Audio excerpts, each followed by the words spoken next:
bahwa salat gaib ini tidak disyariatkan. Jadi kita ngerti ibu-ibu, bapak-bapak.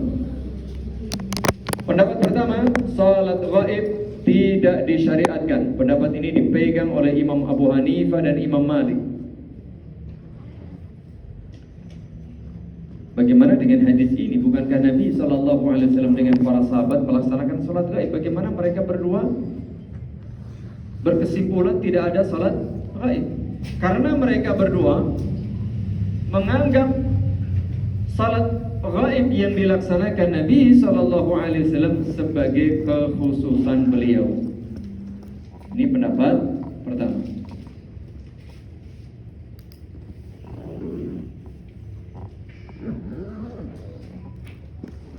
Kemudian pendapat kedua, disyariatkan salat gaib. Disyariatkan salat gaib. Ini adalah pendapat Imam Syafi'i dan pendapat di kalangan mazhab Hambali. Artinya disyariatkan secara mutlak. Makanya kalau kita di negeri kita ini kan sering kita dapati salat gaib karena memang mengaku berpendapat bermadzhab Syafi'i, dan dalam mazhab Syafi'i itu pokoknya salat gaib secara mutlak. Kapan saja boleh. Sebentar-sebentar salat gaib, sebentar-sebentar salat gaib begitu. Karena memang ada dalilnya. Kalau dalilnya ini Nabi salat gaib, berarti boleh dong. Kan gitu.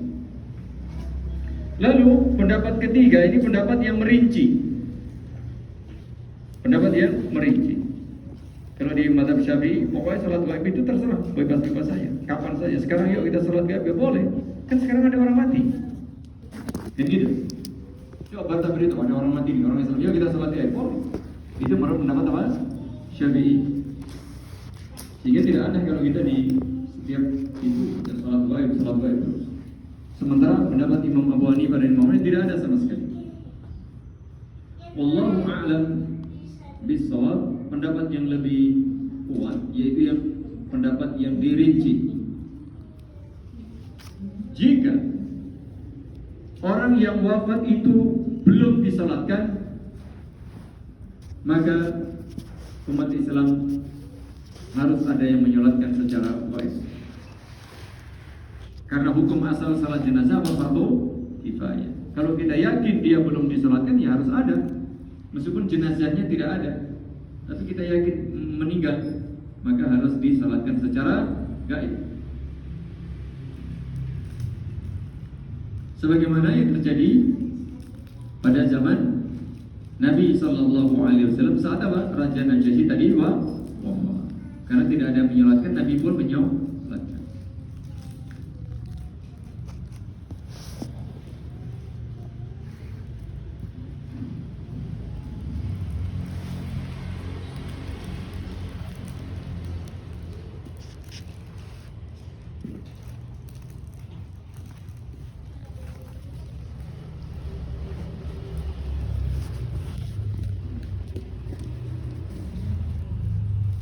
Jadi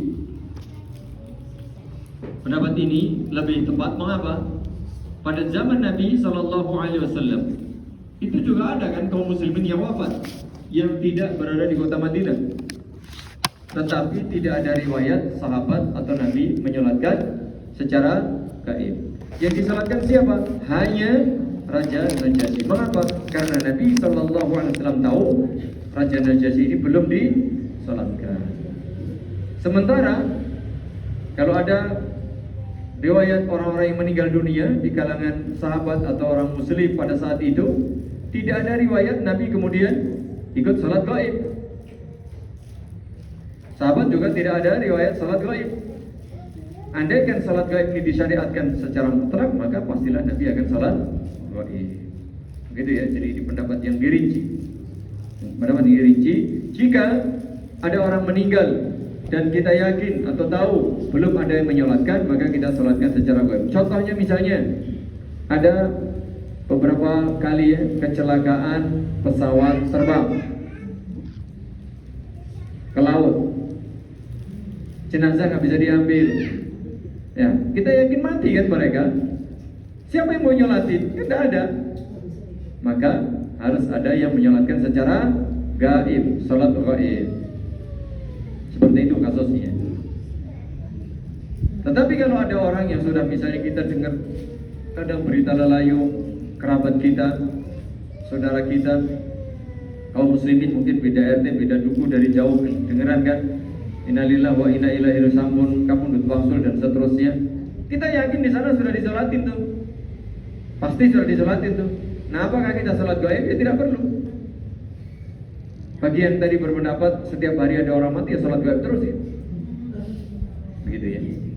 Lalu ada tambahan lagi, wallahu a'lam bishawab. Jika orang yang wafat itu, jadi kalau sudah disolatkan kita tidak perlu salat gaib. Tetapi jika orang yang wafat itu tokoh, ulama besar, mungkin dia pemimpin besar yang memberikan manfaat bagi umat Islam, dia mungkin orang yang selama ini dermawan, perhatian pada perjuangan Islam, membantu sesama muslim meskipun dia bukan ulama. Intinya orang ini punya manfaat, punya pengaruh terhadap Islam dan kaum muslimin, tokoh terkenal. Nah, ulama menyatakan, sebagian ulama menyatakan boleh, bahkan dianjurkan salat gaib jika yang meninggal orang-orang seperti ini. Misalnya ada ulama besar, dulu Syekh bin Baz wafat misalnya. Kita tahulah siapa beliau, tokoh besar, orang yang bermanfaat bagi dakwah Islam ke seluruh dunia. Meskipun yakin di Saudi nyolatinnya seperti lautan itu ya, tomplek-plek saat itu. 1998 atau 97 itu ya. Itu tomplek-plek 98. Tapi kita misalnya sholatin boleh karena beliau seorang tokoh besar. Atau mungkin ada tokoh dermawan, boleh seperti itu. Jadi kalau ada orang-orang penting, kita dianjurkan juga sholat gaib. Tapi selain itu tidak perlu sholat gaib. Wallahu a'lam bishawab. Ini berkaitan dengan sholat gaib. Jadi tidak dilarang secara mutlak, tidak pula diperintah secara mutlak. Dirinci tadi. Dari hadis atau dua hadis ini kita bisa dapati bahwa yang pertama, beberapa faedah, disyariatkan menyolatkan jenazah. Disyariatkan menyolatkan jenazah. Kedua, disyariatkan salat gaib. Jelas ini ya, jadi pendapat yang betul adalah pendapat Imam Syafi'i dan Imam Ahmad, meskipun nanti ada rincian. Adapun pendapat Imam Abu Hanifah dan Imam Malik ini lemah berdasarkan hadis tadi jelas. Nabi salat gaib. Jadi kalau tidak ada ya bertentangan dengan kenyataan dan dalil. Disyariatkan salat gaib. Meskipun syariat salat gaib ini ada rincian tadi, ya kan? Ada rinciannya. Kapan disyariatkan salat gaib? Satu, jika mayit tersebut belum disalatkan. Kedua, jika mayit tersebut tokoh besar yang bermanfaat bagi Islam dan kaum muslimin. Enggak boleh.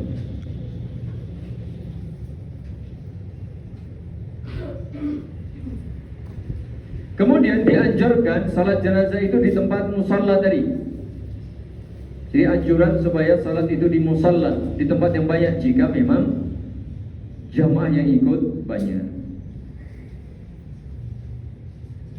Anjurannya salat di tempat khusus tadi. Bolehkah salat di masjid? Boleh, jika memang tidak ada tempat atau memang karena ada masalah. Sebagaimana yang sering terjadi di tempat kita itu salatnya di masjid. Boleh-boleh saja. Namun jika ada tempat khusus maka tentu lebih utama. Kemudian salat jenazah ini ada 4 kali takbir, meskipun nanti ada beberapa riwayat lain. Ya, ada 4 kali takbir. Takbir pertama, kemudian baca Al-Fatihah. Takbir kedua, kemudian baca salawat. Takbir ketiga, membaca doa. Takbir keempat, salam.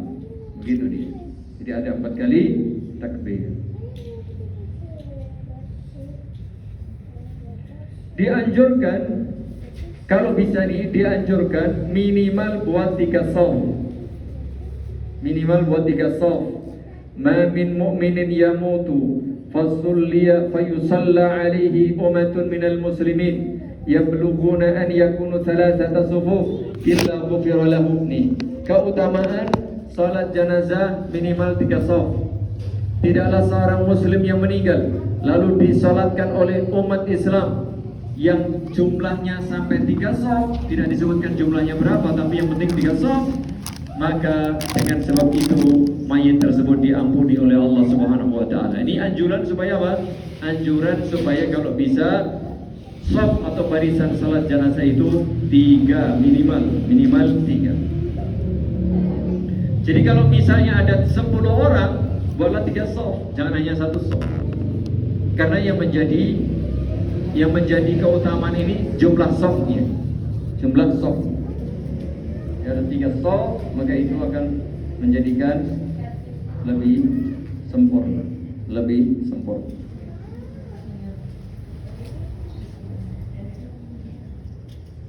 Bolehnya mengumumkan kematian, ini boleh jika memang ada maslahat yang disyariatkan atau dibolehkan.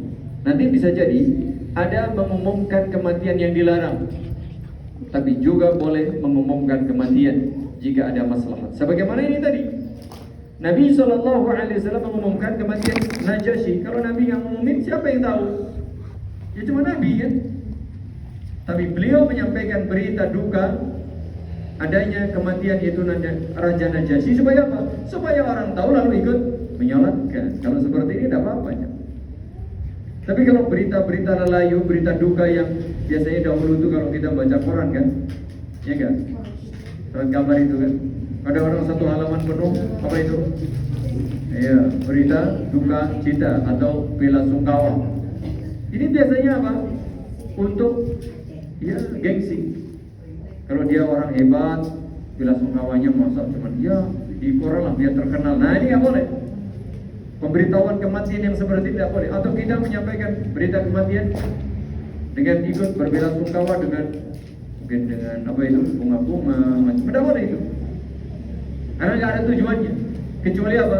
Kecuali ya untuk gengsi. Oh ini perusahaan ini mengucapkan bela sungkawa berarti ini terkenal. Bahkan untuk iklan, ya kan? Untuk promosi, tidak boleh. Itu tujuannya bukan untuk ibadah. Tapi kalau tujuannya untuk memperbanyak jamaah boleh-boleh saja. Yang dilarang itu jika apa menyebabkan kemaksiatan. Contoh, gara-gara dia dengar dia meninggal dia meratap, tidak boleh. Atau untuk apa? Gengsi, atau untuk tidak boleh. Tapi kalau tujuannya untuk memperbanyak orang yang salat, maka itu diperkenankan. Atau dikabarkan kematian untuk diurus. Nanti kalau nggak dikabarkan, tidak ada yang ngurus, ya gimana? Maka dalam hal ini boleh. Maka ini boleh. Karena ada larangan kita mengabarkan kematian jemaah. Ada larangan. Tapi di sisi lain kita diperintah supaya mengurus jenazah. Jadi larangan ini tolong dipahami. Kapan dilarang? Jika tidak ada manfaat secara syar'i, sekedar untuk gengsi, sekedar untuk uang, maka itu yang dilarang. Kata Nabi sallallahu alaihi wasallam, wa iyyakum bin na'ya. Jauhilah pemberitahuan kematian. Fa inna na'ya amalul jahiliyah. Karena pemberitahuan kematian itu salah satu ciri khas perbuatan orang-orang jahiliyah. Betul, zaman dahulu jika ada orang meninggal dunia pada zaman jahiliyah, itu diumumkan keliling kampung. Dengan tujuan apa? Untuk menunjukkan si fulan ini orang hebat, sudah meninggal dan seterusnya.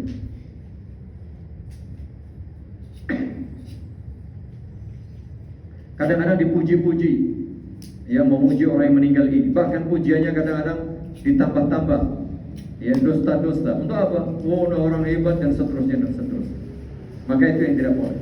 Adapun pengumuman kematian dalam rangka untuk ta'awun 'alal birri wa taqwa, agar mayat itu diurus, ya, agar orang-orang saling menolong atau agar orang-orang salat jenazah, maka itu tidak mengapa, tentu saja dengan cara yang dibetulkan.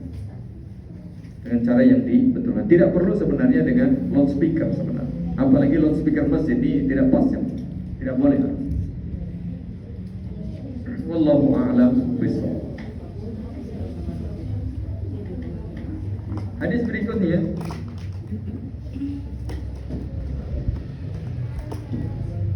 bolehnya kita salat jenazah di kubur. Ingat ya, yang dibolehkan itu salat jenazah, bukan salat wajib, salat sunnah biasa. عن عبد الله بن عباس رضي الله عنهما أن النبي صلى الله عليه وسلم صلى على قبر بعدما دفن فكبر عليه أربعة. Ini dia. Nabi sallallahu alaihi wasallam pernah salat jenazah di atas kubur setelah mayat dikuburkan. Sama ya, beliau bertakbir 4 kali. Mengapa boleh? Karena ini salat jenazah. Salat jenazah tidak ada rukuk, tidak ada sujud. Dan ini dibolehkan.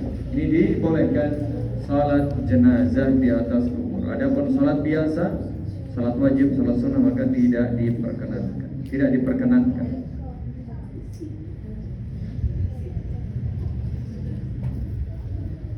Bolehnya salat jenazah meskipun jenazah sudah dikubur dan salatnya di atas kubur. Karena ini ada dalilnya sahih. Dalilnya sahih. Muttafaqun alaih. Lalu sebagian ulama memberikan batasan berapa tempo bolehnya kita salat jenazah setelah dikubur. Setelah dikubur. Sebagian ulama menyatakan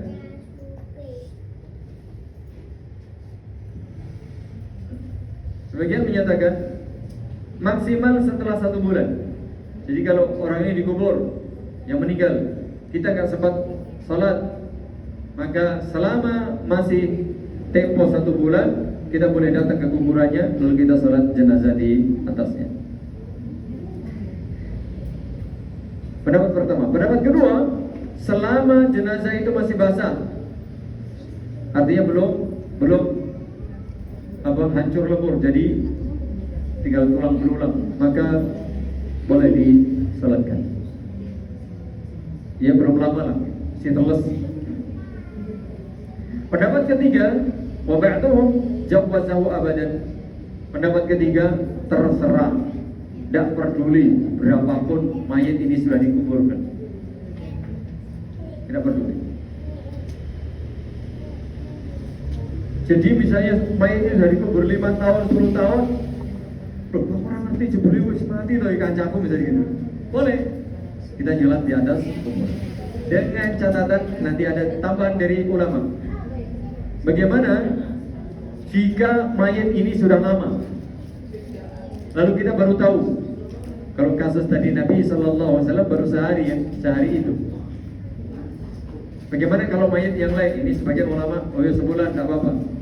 Yang lain selama masih basah, lebih dari sebulan. Yang lain bebas selamanya. Nah, kalau yang bebas selamanya ini, ulama juga nanti ada yang memberikan batasan atau syarat begini. Jika pada saat si mayat ini meninggal dunia, orang yang mau menyolatkan ini sudah balik,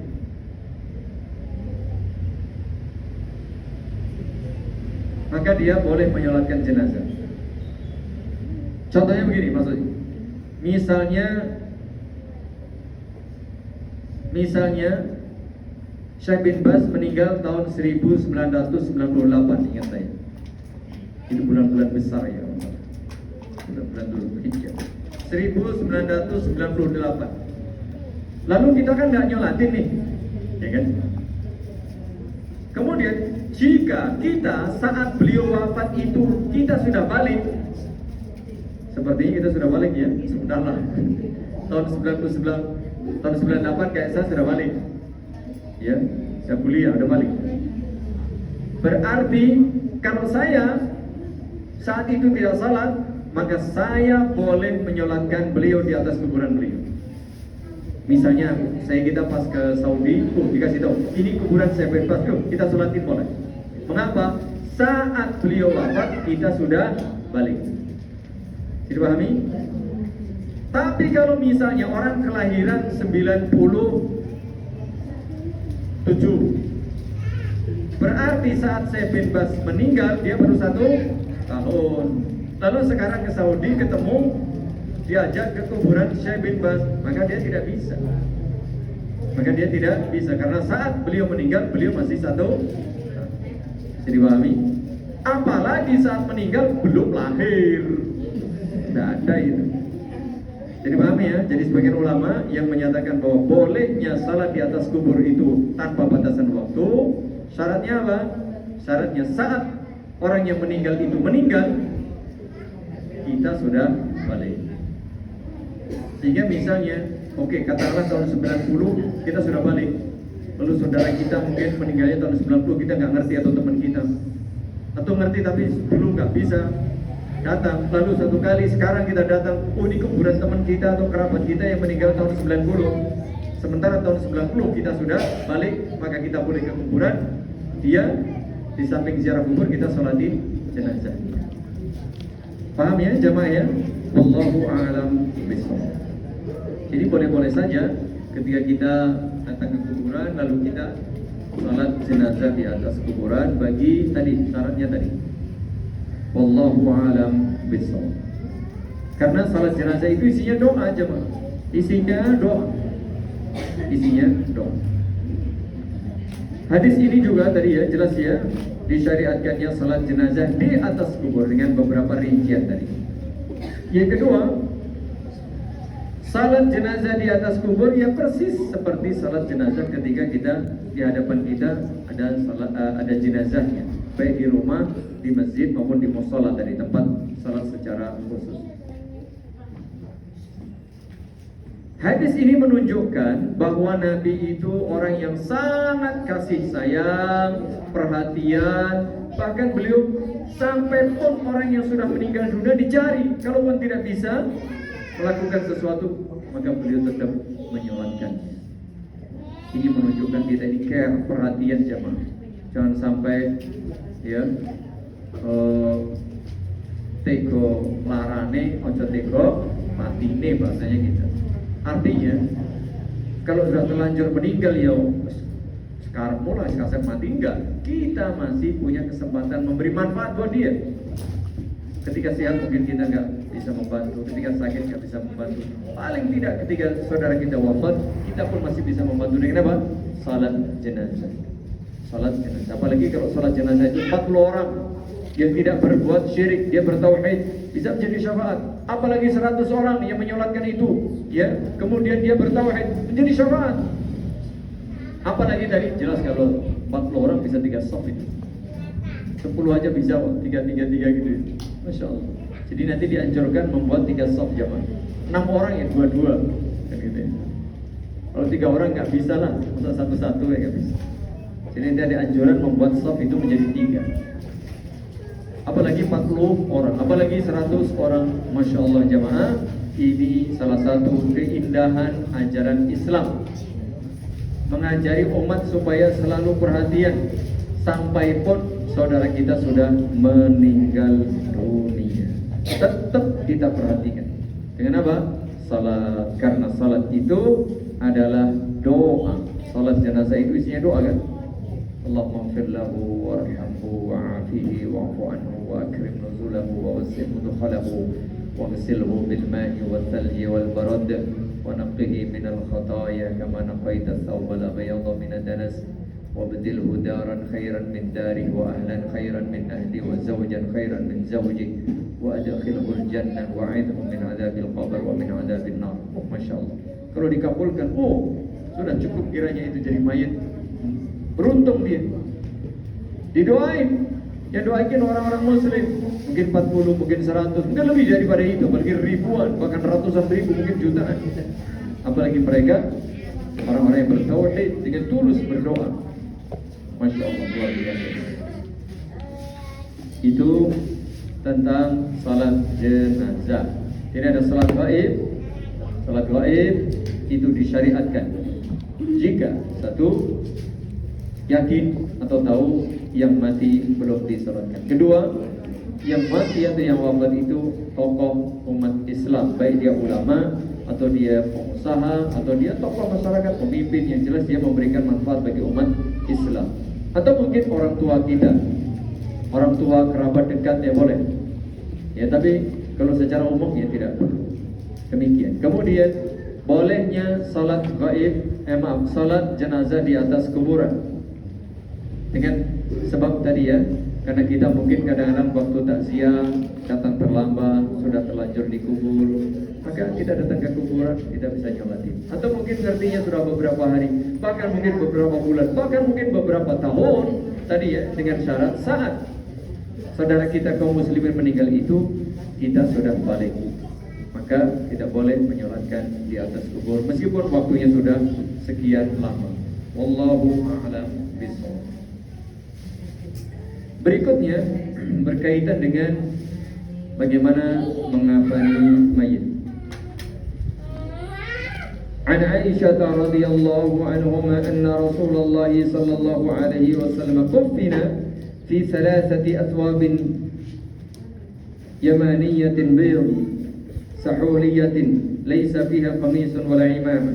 Ini bagaimana Aisyah menuturkan atau memberitahu kita Rasulullah sallallahu alaihi wasallam saat wafat dikafani dengan 3 kain atau 3 lembar kain kafan dari Yaman, Yamaniyah, warnanya biru putih, sahuliyah,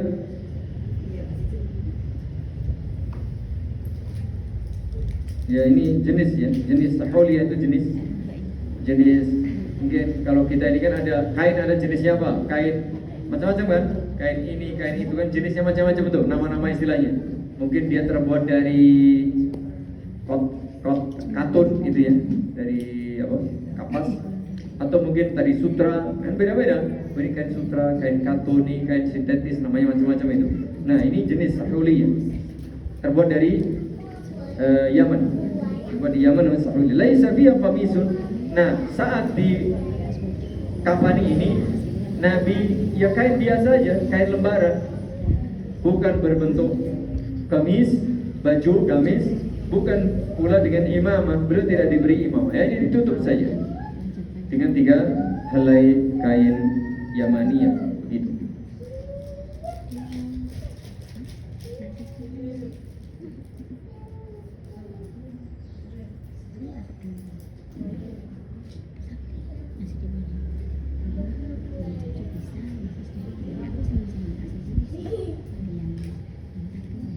Kemudian beberapa poin yang perlu diperhatikan. Yang pertama, satu, Nabi Shallallahu Alaihi Wasallam di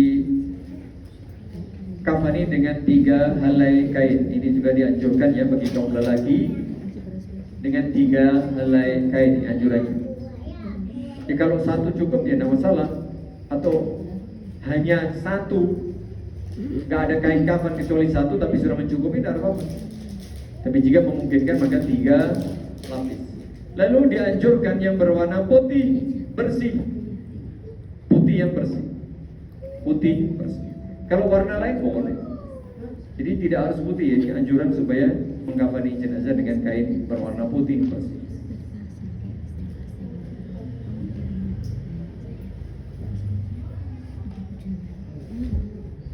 Tentu cara mengkafani mayit dengan 3 helai, 3 lapis kain, tanpa baju, tanpa imamah, ini cara mengkafani mayit yang paling sempurna aja, Bang. Yang paling sempurna berapa helai? 3 helai, tanpa baju, tanpa imamah. Ini betul-betul kain murni. Itu bagi kaum laki-laki loh ya, kaum laki-laki.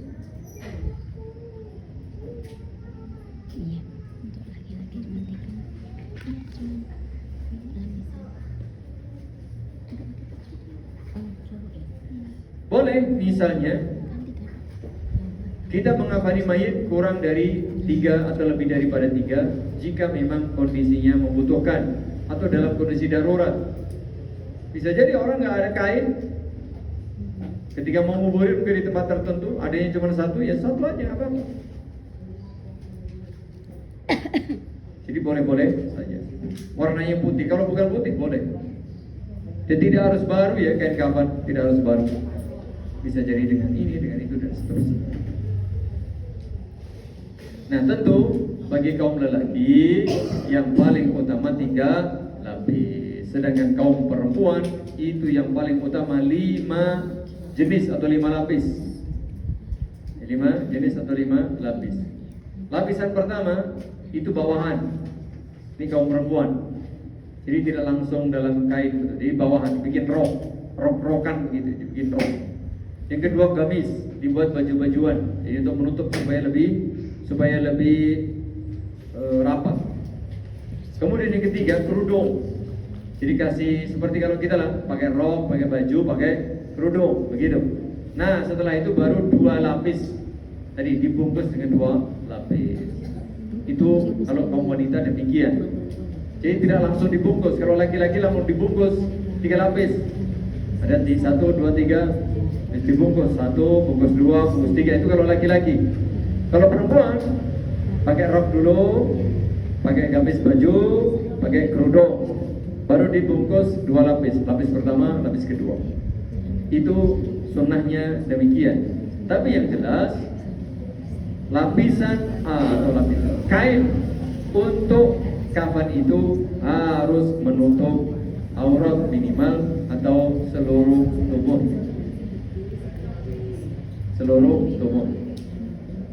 Karena bisa jadi kalau nggak ketutup, ya bisa jadi kan, mungkin meninggalnya di tempat-tempat tertentu, nggak ada kain, ya, maka ditutup yang paling utama. Dan boleh ditutup dengan yang lain kalau tidak cukup. Jadi boleh-boleh saja, misalnya dengan kain jari, dengan selimut, ya, dengan spray. Kalau nggak ada kain kafan, nggak ada masalah. Yang penting dia tertutup seluruh tubuhnya. Wallahu a'lam bishawab. Itu berkaitan dengan masalah mengafani. Hadis ke-165. Hadis ke-166 itu berkaitan dengan memandikan jenazah. Cara memandikan jenazah. An Ummi Athiyyah al-Ansariyah qalat dakhala alaina Rasulullah sallallahu alaihi wasallam hina tuwfiyat ibnatuhu Zainab. Satu kali ketika putri beliau yang bernama Zainab ini wafat, Rasulullah sallallahu alaihi wasallam menemui Ummu Athiyyah. Lalu apa keperluannya? Beliau bersabda, "Irsilnaha bi thalathin aw khamsin aw akthar min dhalik." Tolong mandikan putriku ini 3 kali, 5 kali, atau terserah lebih daripada itu sesuai dengan kebutuhan. Ini minimal dimandikan 3 kali, syukur-syukur 5 kali. Kalau masih kurang, boleh lebih. Yang jelas ganjil ya. In ra'aitunna dzalika, ini jika memang dibutuhkan, boleh lebih daripada 5 jika dibutuhkan. Kalau bisa 3 kali atau 5 kali. Kalau tidak memungkinkan, terserah. Jika membutuhkan, boleh lebih daripada 5 kali. Dengan apa? 1, bima'in wasidrin. Diusahakan ada air biasa, lalu ada air sidr. Apa ini? Daun bidara. Sekarang alhamdulillah sudah ada bobok ya, daun bidara bobok itu tinggal masukkan saja. Wa ja'alna fil akhirati kafuran aw syai'an min kafur. Nah, yang terakhir nanti bilasan terakhir itu dengan air yang dicampur kapur barus atau sebagian dengan kapur barus. Fa idza faraqtunna fa'adzinannani. Nah, kalau sudah selesai panggil aku lagi ya, atau beritahu aku lagi. Jadi begitu jamaah. Meskipun itu putri beliau sendiri, beliau tidak memandikan karena yang boleh memandikan itu sesama jenis. 3 kali atau 5 kali atau lebih daripada itu jika dibutuhkan. Kemudian ada air biasa, air daun bidara, kemudian ada terakhir dibilas dengan kapur barus. Ini penting jemaah, pewangian seperti ini. Wa fi riwayatin aw sab'an, dalam riwayat yang lain dengan kalimat atau 7 kali. Wa qala ibda'na bimayaminihinna wa mawadi'il wudu'i minha. Dalam riwayat yang lain ada tambahan boleh 7 kali, 3, 5 atau 7 atau lebih daripada itu jika kalian ya. Jika menurut kalian butuhkan lebih daripada itu. Wa qala ibdana bima yaminiha sama ya, memandikan itu sebagaimana mandi ketika masih hidup, dianjurkan mulai dari bagian tubuh yang kanan. Wa mawadi'al wudu'i minha, dan juga dari anggota-anggota wudu'nya, diwuduin dahulu. Diwudukan, begitu selesai baru disiram bagian kanan, siram bagian kiri, mungkin begitu ya. Kedua dikasih kapur barus bagian daun bidara kanan, habis itu kiri. Setelah itu dibilas, kasih kapur barus sebelah kanan, sebelah kiri dan seterusnya. Wa anna ummu Athiyyah qalat wa ja'alna ra'saha thalathata qurun. Kemudian kata Ummu Athiyyah, setelah selesai beliau membuat rambut itu dikelabang menjadi tiga bentuk. Bagi kaum wanita demikian, karena biasanya atau umumnya rambutnya panjang, maka ditali atau dikepang menjadi tiga. Salatah qurun. Hadis ini menunjukkan yang pertama, kewajiban memandikan mayit. Wajib hukumnya memandikan mayit yang muslim. Hukumnya fardu kifayah. Yang kedua, wanita atau mayat jenazah wanita yang boleh memandikan hanyalah wanita. Kecuali ada satu, suami istri boleh saling memandikan. Yang meninggal istri, suami boleh. Yang meninggal suami, istri boleh. Atau budak dan tuannya boleh. Budak dan tuannya yang berbeda jenis. Misalnya budak yang perempuan, tuannya boleh memandikan karena dia halal. Atau tuannya yang meninggal, dia boleh memandikan karena dia pun halal bagi tuannya. Seperti itu. Selain itu maka tidak diperkenankan jamaah. Kecuali jenazah itu masih anak-anak. Misalnya ada anak perempuan meninggal, lalu nggak ada ibu-ibu yang bisa memandikan, bapak-bapak boleh memandikan karena dia masih anak-anak kecil. Atau sebaliknya, ada anak kecil yang laki-laki meninggal, nggak ada bapak-bapak yang bisa memandikan, maka ibu-ibu boleh memandikan. Itu jika mayit atau jenazahnya masih anak-anak. Namun jika sudah balik, tidak boleh. Harus sesuai dengan jenis kelamin sang mayit atau orang yang meninggal dunia. Kemudian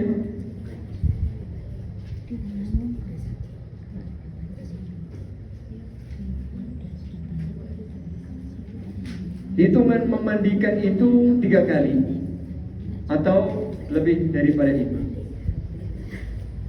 Boleh 5, boleh 7 sesuai kebutuhan. Tapi idealnya 3 kali. Kemudian dianjurkan ganjil 3, 5, 7 dan seterusnya.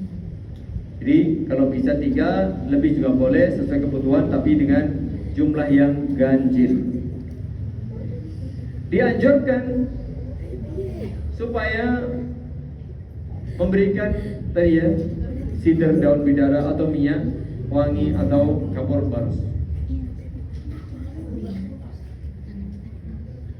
Jadi dianjurkan nanti pembilasan itu dengan kapur barus.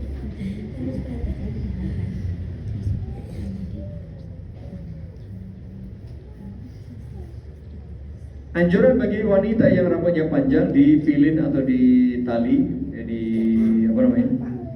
kepang menjadi 3. Dikepang menjadi 3. Dianjurkan memulai memandikan itu bagian wudunya, kemudian bagian kanan dari tubuhnya. Jadi diwudukan dahulu, habis itu ya sebelah kanan, baru sebelah kiri dalam memandikan.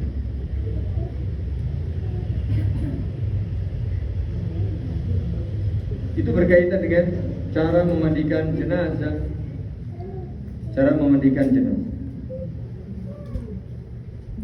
Berikutnya hadis 127.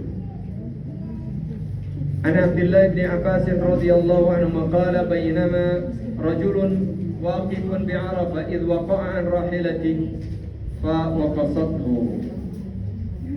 Ketika wukuf di Arafah, Ada seorang lelaki yang terjatuh dari ontanya, kemudian meninggal dunia. Faqala Rasulullah sallallahu alaihi wasallam, "Ighsilu bima'in wa sidrin." Mandikan orang ini dengan air dan campuran daun bidara. Wa kaffinuhu fi thawbain. Berilah kafan 2 helai. Wala tuhannitu.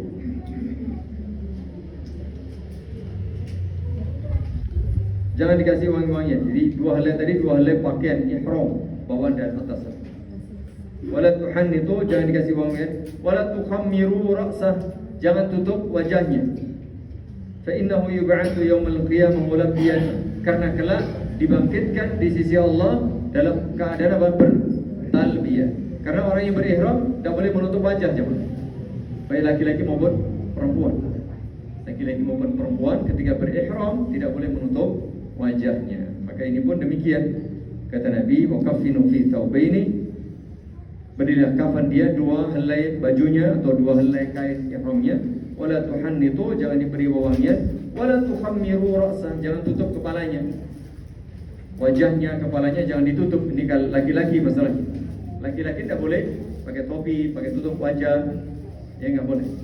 Itu kaum laki-laki. Kalau perempuan hanya tidak boleh memakai penutup wajah. Sehingga apa? Supaya nanti pada hari kiamat dia dalam kondisi bertalbiyah, ya. Dalam kondisi bertalbiyah menghadap Allah Subhanahu wa taala. Hadis ini menunjukkan wajibnya memandikan jenazah dan hukumnya fardu kifayah. Bolehnya memandikan orang yang mati dalam keadaan berihram sebagaimana ini tadi.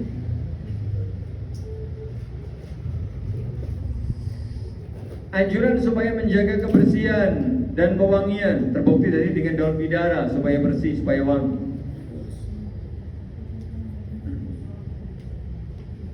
Ini menunjukkan bahwa air yang bercampur dengan barang suci tidak najis, tidak berubah. Ada air dikasih apa? Daun bidara. Ada air dikasih apa? Kapur baros, maka tidak berubah. Ya, tetap suci dan menyucikan. Karena hanya berubah saja, berubah menjadi wangi.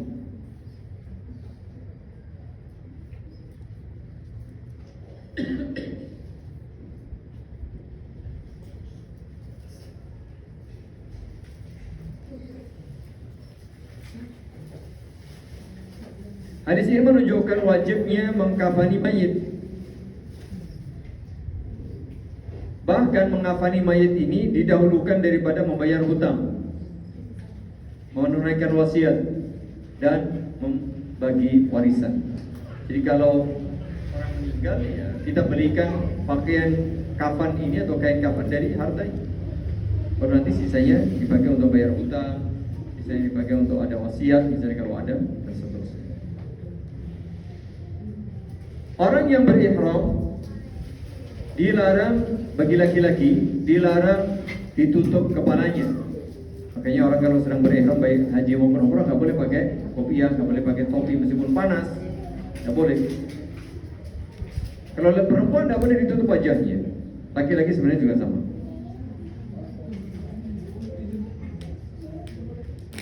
Orang yang berihram tidak boleh diberi minyak wangi. La tuhannithu tadi. La tuhannithu. Tidak boleh dikasih wewangian.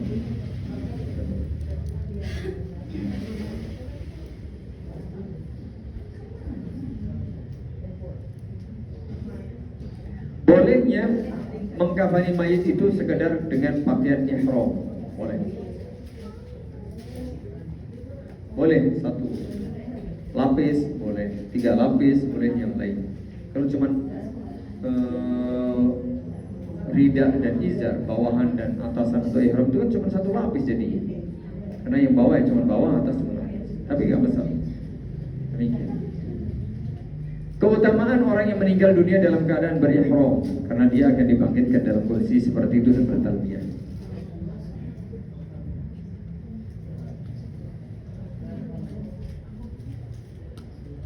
begitu kurang lebih beberapa faedah yang bisa diambil dari hadis yang ke-167.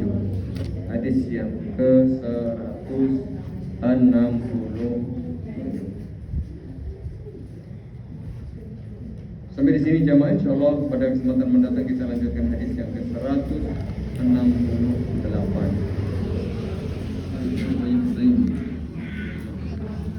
Sebelum kita tutup, jika ada beberapa pertanyaan,